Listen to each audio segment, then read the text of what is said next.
Hi, I'm Isabel with the Farmer Success Team, and today I'm going to walk you through how you can track another business that doesn't require a Scheule F through FarmRaise Premium. Let's jump in and get started. First, you will head to categories, and you can then go to the top right hand corner and press add to add a revenue or expense category for your other business. My recommendation is you can either put it at the beginning of the category name or at the end of the category name.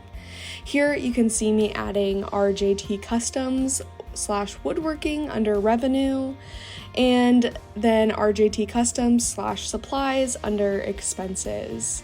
And then if you want to see these will be housed under other / personal for both revenue and expenses, but then very easy to see.